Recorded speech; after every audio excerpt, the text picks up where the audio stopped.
Amém.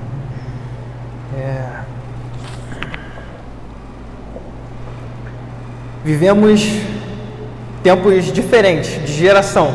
Não estou falando da pandemia. Eu sempre começo com algum comentário, né? E o que eu estava pensando essa semana em relação às séries, né? A gente se acostumou a ver séries todas de uma vez. Quando eu era mais novo, não era bem assim, né? A gente tinha que esperar um episódio e só na semana que vem a gente veria outro episódio. Não sei quem mais pegou essa época do Lost, que passava depois do Fantástico na Globo, e aí você queria ver a série que chamava a atenção, e você ficava ansioso para ver qual seria o próximo episódio. E nunca terminava um episódio em paz. Sempre terminava um episódio em tudo pegando, tudo dando errado, aquela confusão, ou no meio de um acontecimento. Isso era bastante instigante para a gente. E foi engraçado que enquanto eu estava preparando esse sermão, eu parei para ler o capítulo 4, e aí você vê em qual momento a gente terminou a semana passada. O sermão ele termina com o povo no meio de um rio, com as águas travadas lá em cima. E para. É como se você estivesse no meio daquele episódio, você vê, acha que vai finalizar a situação e não finaliza. E eu acho bacana porque quando a gente via as séries, a gente ficava empolgado com a próxima semana, desejando. E a reflexão que eu estava tendo enquanto eu preparava esse sermão era justamente essa, que essa também é a nossa postura em relação à palavra de Deus. Essa é a nossa postura domingo após domingo, para estar aqui, para ouvir a palavra que o Senhor tem para trazer para a gente. E como eu disse, esses dois capítulos, o 3 e o 4, eles são duas imagens, são dois pedaços de uma mesma cena, a da travessia do povo ao Rio Jordão. Vamos ler o capítulo 4 agora. Quando toda a nação terminou de atravessar o Jordão, o Senhor disse a Josué: escolha 12 homens dentre o povo, um de cada tribo, e mande que apanhe 12 pedras do meio do Jordão, do lugar onde os sacerdotes ficaram parados, e levem-as com vocês para o local onde forem passar a noite. Josué convocou os 12 homens que o escolhera dentre os israelitas, um de cada tribo, e lhes disse: passem adiante da arca do Senhor, o seu Deus, até o meio do Jordão, e ponha cada um de vocês uma pedra nos ombros, conforme o número das tribos dos israelitas. Eles servirão de sinal para vocês.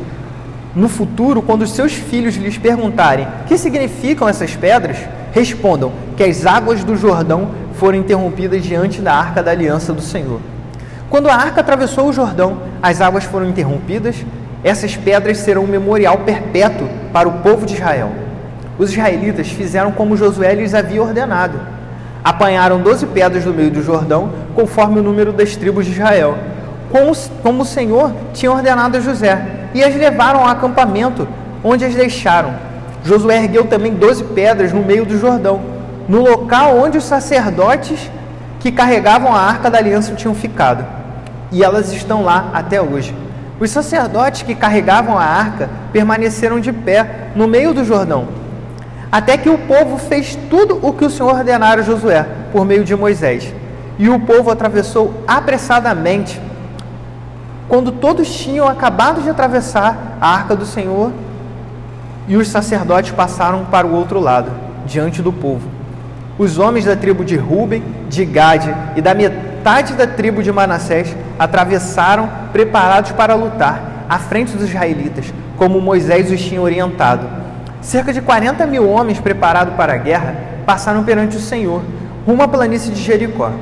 Naquele dia, o Senhor exaltou a Josué à vista de todo Israel, e eles o respeitavam enquanto viveu, como tinham respeitado Moisés. Então o Senhor disse a Josué: ordene aos sacerdotes que carreguem a arca da aliança e que saiam do Jordão.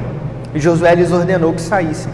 Quando os sacerdotes que carregavam a arca da aliança do Senhor saíram do Jordão, mal tinham posto os pés em terra seca, as águas do Jordão voltaram ao seu lugar e cobriram, como antes, as suas margens. No 11º dia do mês, o povo subiu do Jordão e acampou em Gigal, na fronteira leste de Jericó. E em Gigal, Josué ergueu 12 pedras tiradas do Jordão. Disse ele aos israelitas: no futuro, quando os filhos perguntarem aos seus pais o que significam essas pedras, expliquem a eles: aqui Israel atravessou o Jordão em terra seca, pois o Senhor, o seu Deus, secou o Jordão perante vocês, até que o tivessem atravessado.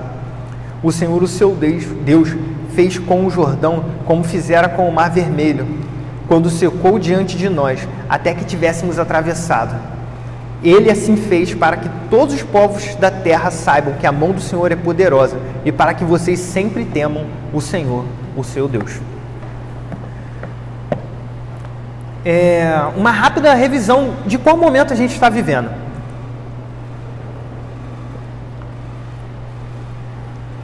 A gente viu que, a gente sabe que Moisés aqui morrera, ele não entrara na terra.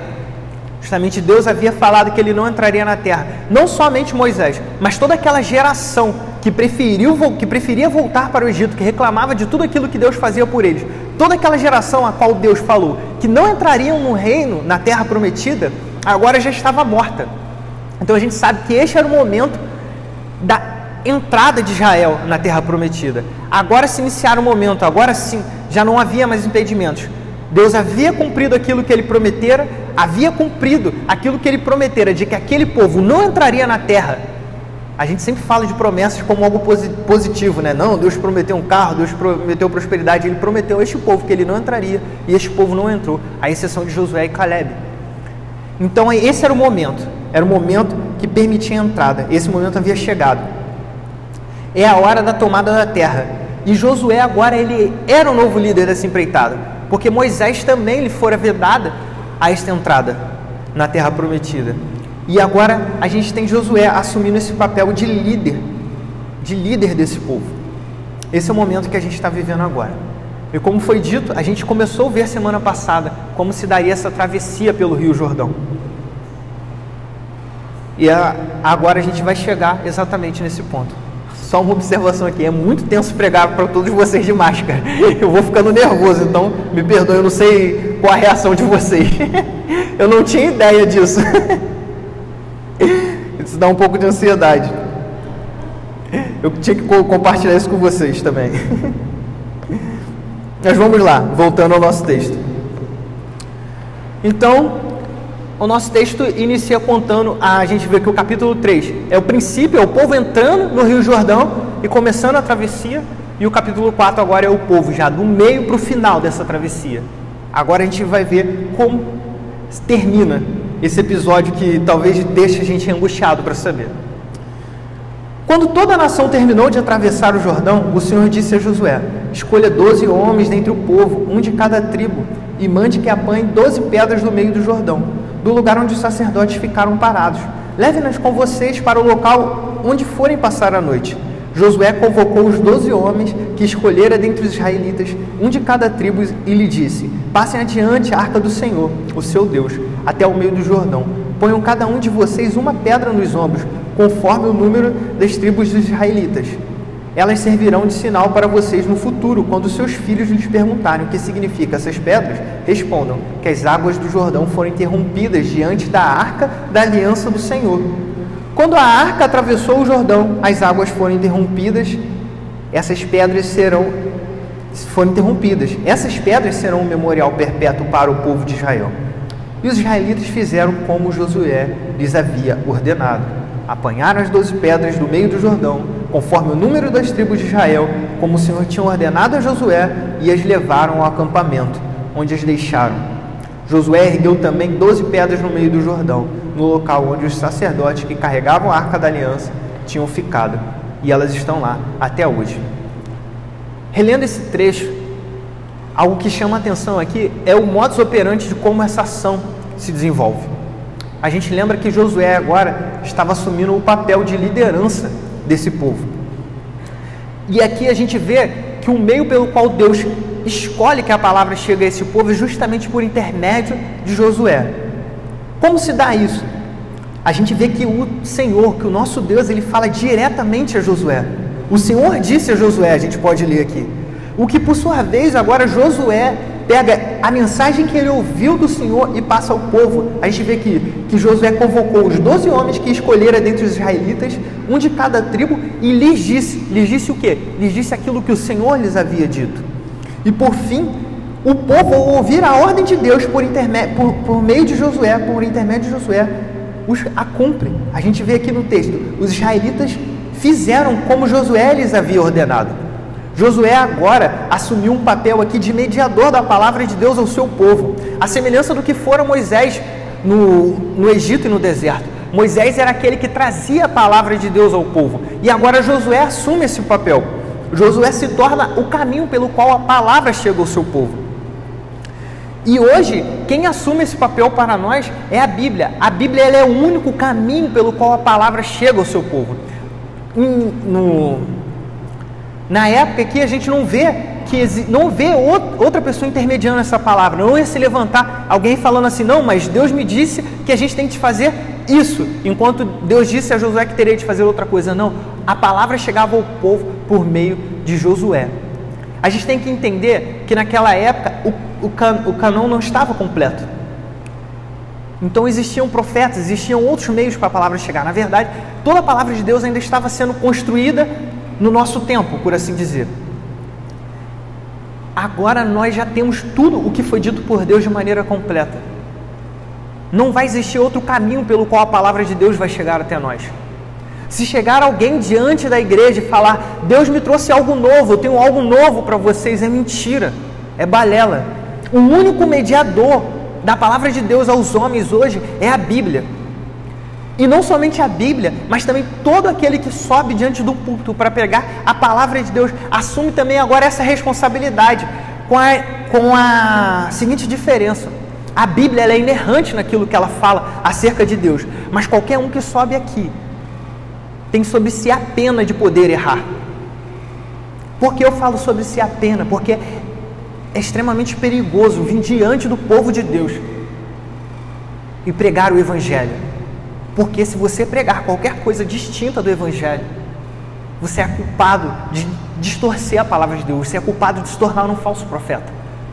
O que a gente pode ver aqui é que Josué também, ele falava exatamente a palavra que Deus havia dado a ele. Ele não acrescentava aquilo que tornaria talvez mais fácil, ele retirava aquilo que era mais difícil. Ele falava toda a palavra de Deus. E todo profeta que assume esse papel diante da igreja, diante da congregação, de falar a palavra de Deus, tem sobre si essa responsabilidade. Eu não posso vir aqui e trazer algo do que eu acredito que seja o Evangelho. Eu tenho que trazer o que o Evangelho é. E o que o Evangelho é, nos foi entregue por meio das Escrituras. Quando eu era mais novo, eu enxergava a prática de pregar o Evangelho como algo de mérito. Quando eu era mais novo, quando eu era criança, eu via a ideia do pastor vindo ali à frente como algo glorioso, como algo de mérito, sabe? Ele está diante de todos falando. Eu tinha um primo, e a Aninha, minha esposa, sumiu, porque ela ia confirmar, amamentando. Mas um primo meu que quando ele viu o pastor indo pro púlpito, ele virava para a mãe dele e falava assim, caramba mãe, é Pocho. Ele ficava tão impressionado com a imagem do pastor, ele ficava extasiado. Só que hoje, quando eu olho para vir ao púlpito, toda vez que eu venho aqui é um grande sofrimento para mim. Por que é um grande sofrimento? Porque eu venho aqui com temor e tremor diante da missão que me foi dada. É um sofrimento semanalmente. Eu fico pensando como deve ser a vida do pastor que faz isso toda a semana. Eu venho aqui uma vez ao mês, 2 no máximo. O pastor está aqui constantemente. Eu fico pensando quão pesado é isso, porque você sabe qual é a sua missão lá, você sabe o que você tem que trazer. Então agora eu sempre tenho esse temor e tremor diante de mim, porque eu sei o que se eu vir aqui e falar algo contrário à vontade de Deus, contrário à palavra de Deus, eu sei qual é o meu pecado. Eu estou pecando com a vida de vocês. É como eu decidi deliberadamente conduzir vocês ao abismo. O alerta de Tiago 3, capítulo 3, verso 1, sempre ecoa a minha mente. O texto diz, meus irmãos, não sejam muitos de vocês mestres, pois vocês sabem que nós, os que ensinamos, seremos julgados com maior rigor. Esse é um alerta para todo aquele que deseja pregar o Evangelho também, para todo aquele que deseja vir diante do povo e falar do Evangelho. Estar aqui não é merecimento, estar aqui não é uma grande honra no sentido de ser honrado por homens. Estar aqui é uma grande honra pelo papel de que você vai trazer o Evangelho, mas é uma grande responsabilidade também pelo que você vai trazer o Evangelho. Estar aqui é muito pesado. Estar aqui não é simplesmente uma vontade de aparecer. Estar aqui pregando é porque você não tem outra opção senão falar do Evangelho de Deus. É quase que inevitável. É um sofrimento. Nós vemos isso na vida de Paulo. Nós vemos isso no decorrer da história da igreja. Cada pregador que escolheu pregar genuinamente o Evangelho, que sabia o peso daquilo que estava fazendo, sofria por isso. Não é qualquer coisa falar da palavra de Deus. Por isso o alerta de Tiago: não sejam muitos mestres, mas para aqueles que forem por esse caminho, não se enganem sobre a responsabilidade que caiu sobre vocês. Esse era o ponto em que Josué estava. Josué era o encarregado de toda aquela nação. Imagina o quanta dor de cabeça, o quanto sofrimento, o quanta angústia aquele homem viveu. O nome dele está nas Escrituras. Todos ouvem falar de Josué como aquele que levou o povo de Israel à terra prometida, todos ouvem. Mas não nos esqueçamos qual foi a postura dele diante disso. Ele sabia de quem era o poder, ele sabia qual era a responsabilidade que ele tinha, e ele sabia o que ele tinha de fazer. Era pregar o Evangelho. Nada mais e nada menos do que isso. E agora, qual foi essa ordem a qual Josué passou ao povo? A ordem foi: passem adiante da arca do Senhor, o seu Deus, até o meio do Jordão. Ponham cada um de vocês uma pedra nos ombros, conforme o número das tribos dos israelitas. Por quê? Porque elas servirão de sinal para vocês. No futuro, quando os seus filhos lhes perguntarem o que significam essas pedras, respondam que as águas do Jordão foram interrompidas diante da arca da aliança do Senhor.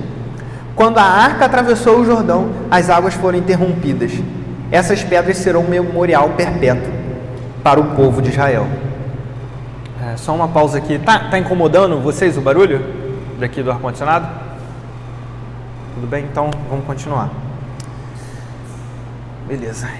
Em Berlim tem uma área de 19 mil metros quadrados, que seria o equivalente a 2,5 campos de futebol, que ela é ocupada por 2.711 blocos de concreto, que eles possuem 2,38 metros de comprimento por 95 centímetros de largura e com alturas variadas, que vão de 20 centímetros até 4,80 metros de altura.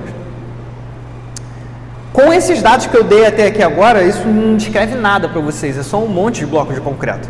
Mas esse é o memorial às vítimas judias do Holocausto, da Segunda Guerra Mundial.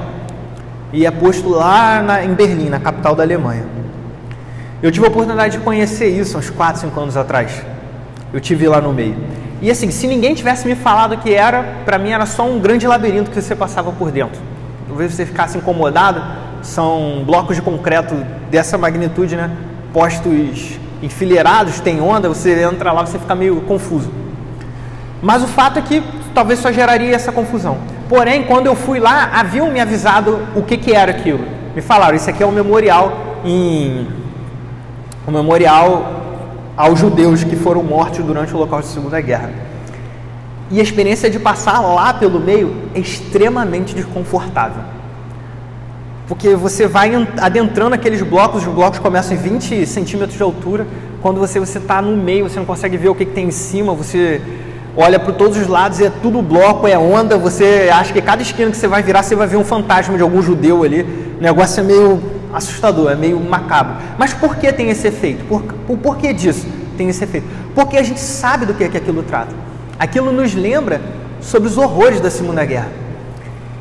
Mesmo que nem todo mundo aqui tenha lido sobre o que aconteceu na Segunda Guerra, praticamente aqui, somente aqui no Brasil, a gente tem muitos filmes sobre isso. A gente viu A Vida é Bela, foi um filme muito marcante. A Lista de Schindler acho que também fala sobre isso. Operação Valkyrie, acho que fala sobre isso também. Tem Band of Brothers, que tem cenas marcantes, a qual no final, os alemães são obrigados a ir lá e carregar os corpos dentro que estavam no campo de concentração, e eles falavam que não sabiam. É um negócio meio marcante o que aconteceu ali. Todo mundo sabe os horrores daquilo ali. Então, quando você entra por aquele memorial, todos esses horrores vêm à sua mente.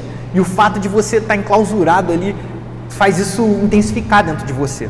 Mas se não houvesse sido nos ensinado sobre isso, se não houvesse sido nos ensinado por que construíram aquele bloco, seriam apenas blocos de concreto. Porém, esse é o papel do memorial. O memorial, ele não é simplesmente a ideia de fazer menção ao passado. Ele não é simplesmente uma peça de um museu. Ele não é simplesmente para falar do que aconteceu no passado. O memorial, ele tem um papel para salvaguardar o nosso futuro. O porquê existe aquele memorial lá e diversos outros tipos de memoriais desse tipo falando sobre a Segunda Guerra. Certo filósofo uma vez disse que aqueles que não podem lembrar do passado estão condenados a repeti-lo. Esse é um papel do memorial. É nos fazer lembrar do passado para que nós não venhamos falhar naquilo de novo no futuro.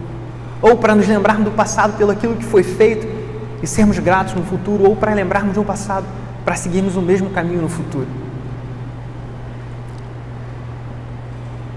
As 12 pedras recolhidas pelos 12 representantes não eram para que o povo simplesmente olhasse para elas e lembrasse, agradecido por ter atravessado o Rio Jordão em terra seca. Não era para isso. O memorial não é simplesmente para falar do passado. Elas possuíam outro papel. Era um papel voltado para o futuro. Era para que as próximas gerações conhecessem o poder de Deus. A estrutura da explicação de Josué é construída toda em torno disso. Ele fala, elas servirão de sinal para vocês no futuro, quando os seus filhos lhes perguntarem. Ela fala isso logo no começo, e no final ela fala que serão um memorial perpétuo para o povo de Deus. Depois ele fala o que significam essas pedras, quando os seus filhos lhes perguntarem o que significam essas pedras. E ele fala lá no final, essas pedras serão um memorial perpétuo para o povo de Deus. Essas pedras vão falar que as águas do Jordão foram interrompidas. Sim, as águas do Jordão foram interrompidas diante da Arca da Aliança do Senhor, quando a Arca atravessou o Jordão. Quando a Arca atravessou o Jordão, a presença do Senhor estava ali no Jordão. E as águas foram interrompidas. E a vocês, filhos, quando perguntarem acerca do porquê essas pedras, porquê esse monturo de pedras, vocês saberão. Foi por causa da Arca da Aliança que passou pelo Jordão e o Senhor cumpriu as promessas sobre nós. Ele é poderoso e nos salvou e nos trouxe à terra. Esse era o papel daquele memorial. Não era para aquele povo, era para gerações futuras. Em Berlim, aquele conjunto de retângulos é um memorial do horror que praticamos no passado, para que as nossas gerações no futuro não venham por esse mesmo caminho. Ele é falho, porque ele desconsidera que aqueles horrores do passado vieram por conta do pecado do homem. Elas não vão na cerne do problema. As 12 pedras agora em Gigal eram um memorial para o povo, para que o povo lembrasse do poder de Deus. E para nós cristãos, nós hoje temos a ceia como um memorial perpétuo também. A diferença da nosso memorial é que ela não é um memorial que fala somente daquilo que aconteceu no passado. Ela é um memorial que fala daquilo que vai acontecer também no futuro.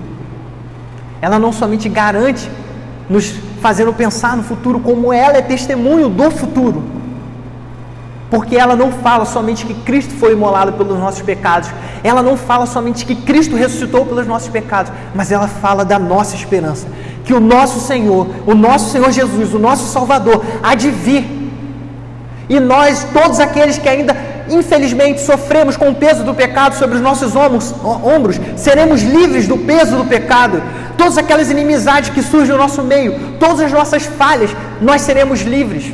Certa vez eu falei que a nossa esperança no céu, de não haver dor, de não haver sofrimento, não é simplesmente porque nós não seremos machucados, mas a nossa esperança reside no fato de que nós não faremos mal mais aos nossos irmãos. Irmãos, que vocês nunca se esqueçam disso. As mágoas, as nódoas que surgem no seio dessa igreja, elas não são causadas pelo seu irmão, elas são causadas por você. Você causa essas falhas, porque nós ainda estamos imersos no pecado. Nós somos falhos. É muito fácil nós falarmos do pecado dos nossos irmãos, mas que nós não nos esqueçamos que nós somos os pecadores, nós somos os causadores do mal. Por que é importante que a gente tenha isso na nossa mente? Porque quando a gente olha para a ceia, porque quando a gente olha para o que é a ceia, a gente olha e lembra para o sacrifício de Cristo. E sabe o que a gente lembra? A gente não lembra que o sacrifício de Cristo foi pelo nosso irmão. A gente tem que lembrar que o sacrifício de Cristo foi por mim, foi pelo meu pecado. Eu sou pecador. Eu já fiz mal a alguns de vocês, às vezes sabendo, outros não sabendo. Eu sou pecador e cabe ao meu papel me humilhar diante de vocês, mas saber também, ter como a minha esperança, saber que um dia eu não farei mais isso, que vocês tenham viva também essa esperança. Esse é o nosso memorial, a cruz é o nosso memorial. O memorial serve para que nós lembremos e nós ensinemos também as próximas gerações. Isso nos é ensinado aqui. Domingo após domingo, quando nós viemos pregar o Evangelho, mês após mês, quando acontece a ceia aqui, é para que os irmãos lembrem disso. Isso é para cada um de nós. É o momento talvez mais egoísta, mais central, sim, é para cada um. É individual. É para você, é para mim. Não é para o irmão que está ao meu lado.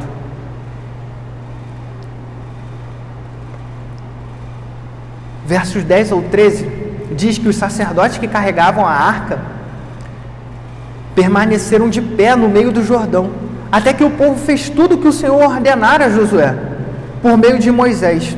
E o povo atravessou apressadamente, quando todos tinham acabado de atravessar a arca do Senhor, e os sacerdotes passaram para o outro lado, diante do povo. Os homens da tribo de Ruben, de Gade e a metade da tribo de Manassés atravessaram preparados para lutar, à frente dos israelitas, como Moisés tinha orientado, cerca de 40 mil homens preparados para a guerra passaram perante o Senhor, rumo à planície de Jericó. Agora entramos no fim do fim dessa história, no fim do fim da travessia. O povo atravessou o Jordão, e aqui nesse texto vemos um acordo que foi feito lá em Números 32, quando essas tribos, a tribo de Gade, a de Ruben, a metade da tribo de Manassés, a meia tribo de Manassés, quando eles pediram a Moisés que eles ficassem do lado de cá do Jordão, que eles não atravessassem o Jordão, porque aquela terra era própria para o gado e eles eram um povo de gado. Então eles pediram isso a Moisés. Aí Moisés falou: então vocês querem desanimar o povo? Vocês lembram de que aconteceu lá, quando vieram os espias e desanimaram o povo diante de Deus? Aí eles falaram: não, a gente não quer desanimar o povo, é porque aqui é gado, aqui é bom para nós, aqui é bom para gado. Então a gente quer ficar aqui, mas então a gente se compromete a ir lutar até que o povo tenha conquistado a terra. E aqui Moisés vai e passa isso para Josué e fala: Josué, lembre disso, cobre a essas tribos sobre isso. É chegado o momento, a gente vê que o povo cumpriu a sua palavra perante Deus. E o cumprimento da sua palavra perante Deus tem um grande significado aqui também. Significa confiança. Antes, no meio do deserto, aquela geração que morreu, quando enviou os 12 espiões da terra, e eles voltaram, 10 falaram que aquela terra realmente tinha leite, manava leite e mel, haviam grandes cachos de uva, havia grande fruto, era uma terra fértil, porém os habitantes daquela terra eram como gigantes, e eles mesmos se viam como gafanhotos perante aquele povo.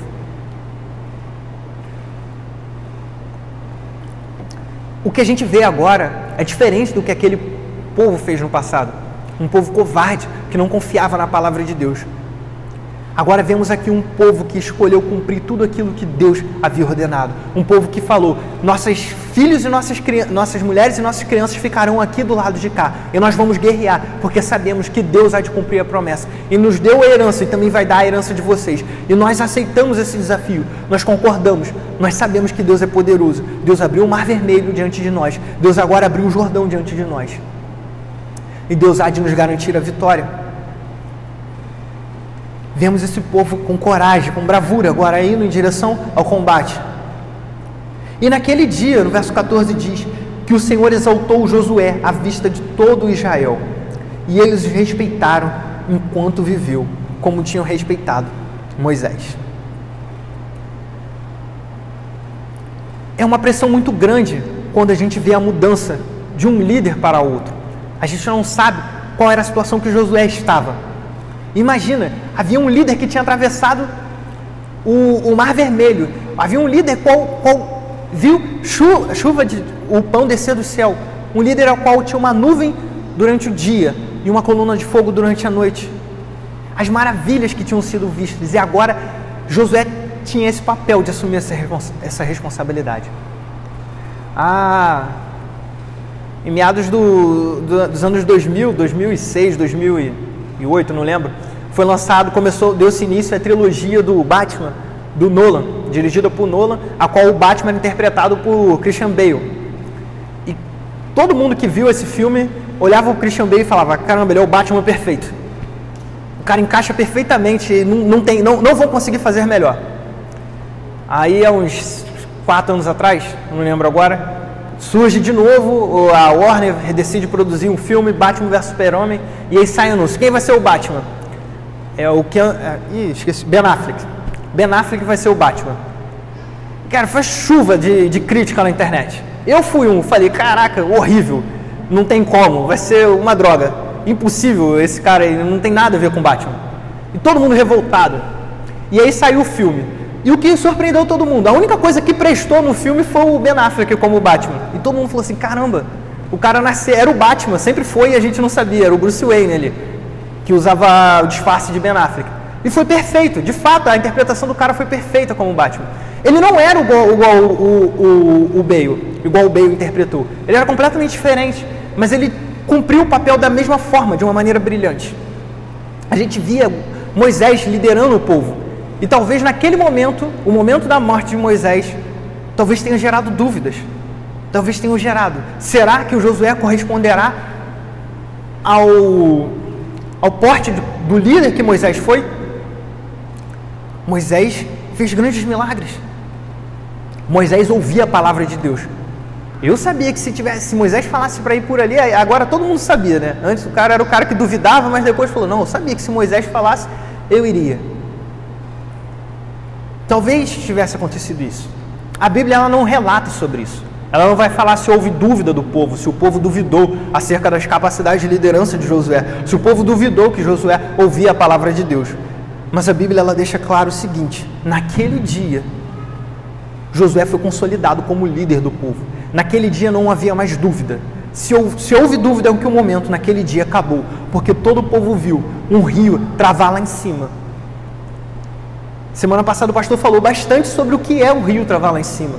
Abrir um mar não é que é fácil, é difícil pra caramba também. Para o vento bater e o mar abrir é uma coisa difícil. Agora um vento vai abrir o mar. Agora o que faz a correnteza de um rio parar? A quantidade de água do mar que foi aberto continua a mesma. A quantidade de água para lá e para cá. O rio não. O rio acumulava lá atrás. E Deus, ele não escolhe aquele momento que é o mais tranquilo das coisas. Era o momento da cheia. Era muita água. Era muita água. Naquele dia, o povo olhou e soube que Deus estava como Josué, assim como estivera com Moisés. A liderança foi ratificada.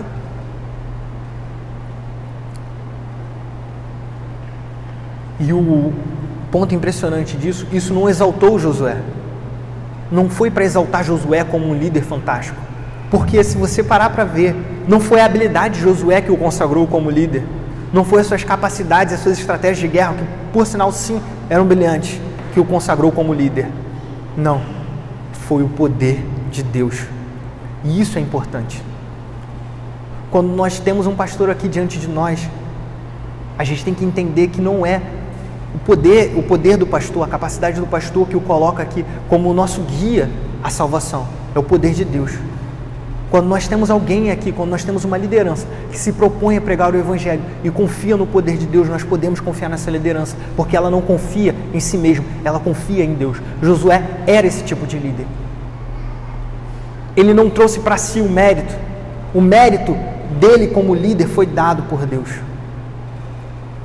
Esse foi o momento em que ele foi ratificado como líder. Sim, no poder de Deus. Então, o Senhor disse a Josué: ordene aos sacerdotes que carregaram a arca da aliança que saiam do Jordão. E Josué lhes ordenou que saíssem. Quando os sacerdotes que carregaram a arca da aliança do Senhor saíram do Jordão, mal tinham posto os pés em terra seca e as águas do Jordão voltaram ao seu lugar e cobriram como antes as suas margens. E mais uma vez vemos a fórmula se repetir. Deus fala com Josué, Josué fala ao povo e o povo por sua vez obedece a voz que sai de Deus por intermédio da boca de Josué.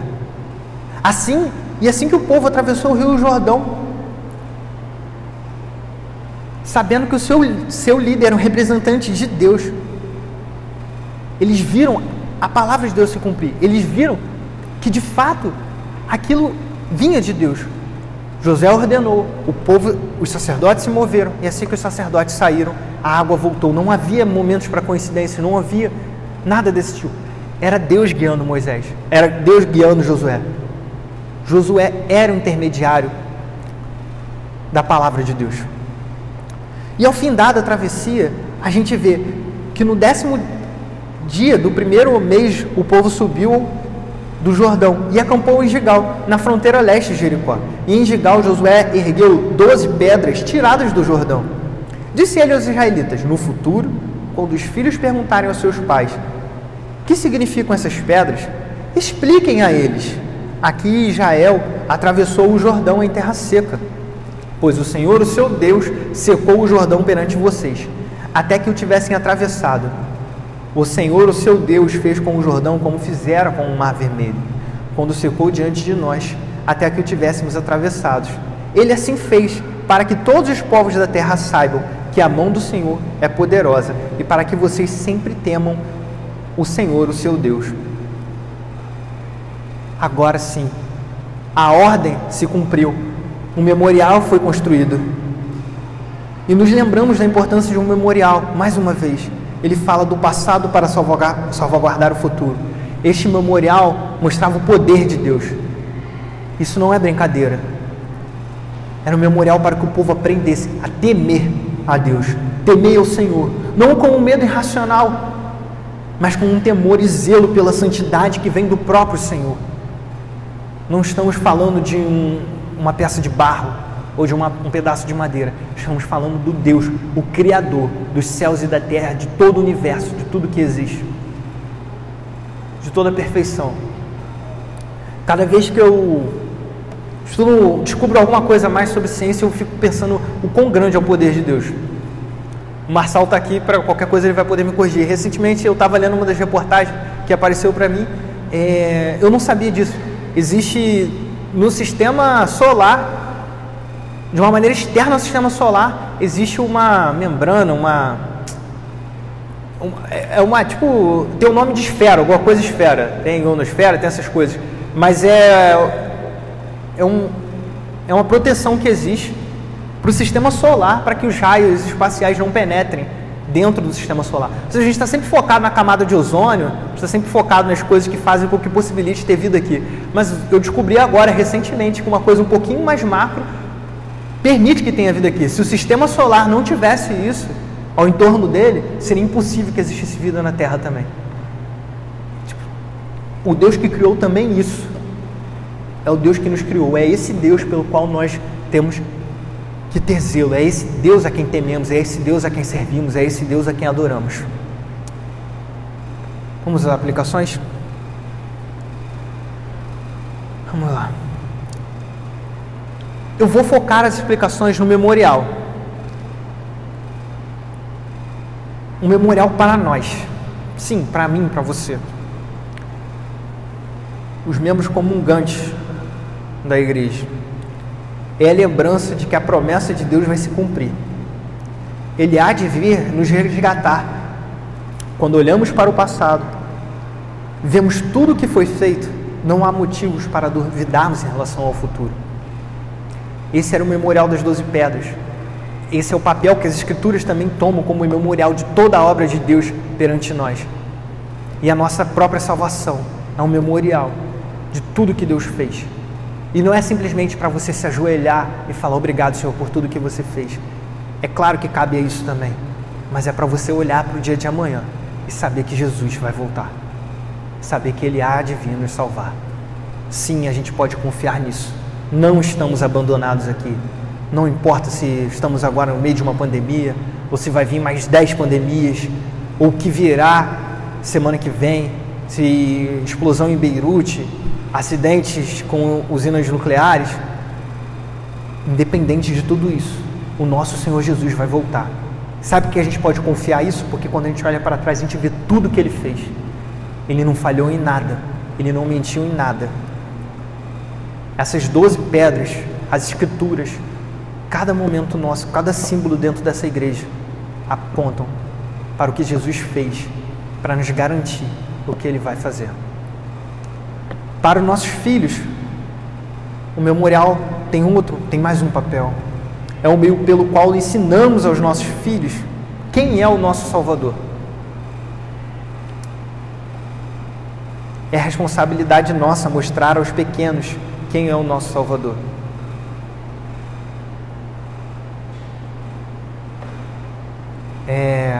Eu até achei que o batismo da Elizabeth ia ser hoje, né? Mas eu ganhei um manual de culto de um amigo, muito chegado há um tempo atrás, e aí eu fui ler, né, sobre como eram as formas e tal.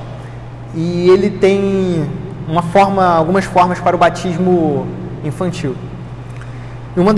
E no meio do batismo infantil é feito algumas perguntas. Os irmãos já testemunharam alguns batismos aqui infantis, então eu vou ler as perguntas novamente para os irmãos lembrarem. A primeira pergunta é: prometeis que, se Deus for servido conservar a vida destas crianças até a idade própria, as educareis na crença do Pai, Filho e do Espírito Santo, e em nossa santa religião, como é ensinada nas Escrituras do Antigo Testamento? Prometeis encaminhá-las pelas santas veredas da cruz e servir-lhes vós mesmos de exemplo de piedade, e envidar todos os esforços para livrá-las das más companhias e dos maus exemplos, ensinar-lhes a Bíblia e trazê-las convosco à igreja regularmente, e ensiná-las a adorar ao Senhor como reverência e a estimar como irmãos os demais membros da igreja? Prometeis orar com elas e por elas, e dar-lhes ou dar-lhes instrução e educação que puderes, e criá-las na disciplina e na correção do Senhor? São perguntas a qual nós devemos responder afirmativamente. Vocês conseguem entender o peso disso? Josué, quando erigiu aquelas 12 pedras, ele falou: porque os seus filhos perguntarão, e no futuro os filhos perguntarão aos pais o que eram aquelas 12 pedras, e os pais ensinarão aos filhos que aquelas pedras são testemunhos do poder de Deus.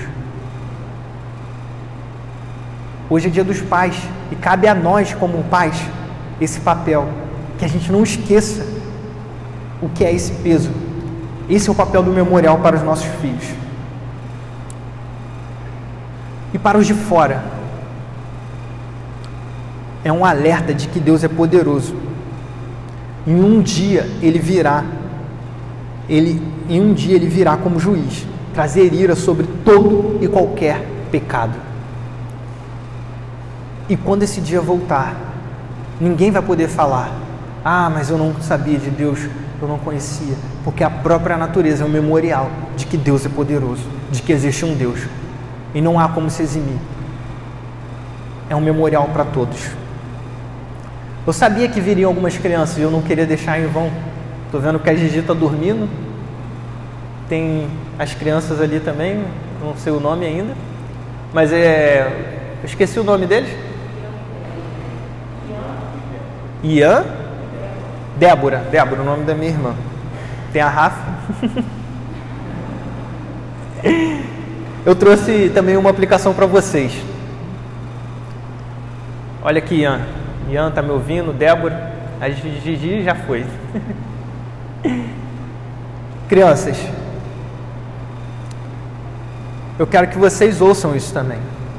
Vocês conseguiram ouvir o que o tio falou aqui? Ouviu? Eu falei acerca de um homem que liderou um povo na travessia de um rio. Você sabe nadar? Sabe? Já, mais ou menos, já atravessou um rio? Imagina atravessar uma cidade inteira um rio. Era o que tinham de fazer. Mas aí o que Deus fez? Nem todo mundo sabia nadar, nem todo mundo tinha barco. Tinha crianças igual você, que sabia nadar mais ou menos também em meio àquele povo. Mas Deus abriu o rio e todo aquele povo passou. E depois Deus mandou que fosse recolhida 12 pedras do rio. Você sabe para quê? Vou explicar então. Já viu um álbum de fotografia? É um monte de foto. Provavelmente o seu pai já mostrou fotos dele quando era criança para você. Essas fotos vão contar um pouco da história do seu pai e você vai acabar entendendo um pouco da sua própria história, se você parecia com seu pai ou com sua mãe. Aquelas pedras eram como um álbum de fotos, que era a foto do povo atravessando o rio. Aquelas pedras falavam do que Deus fez. O álbum de fotos vai falar da vida um pouco do seu pai. Mas vocês têm Bíblia em casa, não tem? A Bíblia fala acerca do que Deus fez por você e vai te ensinar um pouco da história da sua vida também.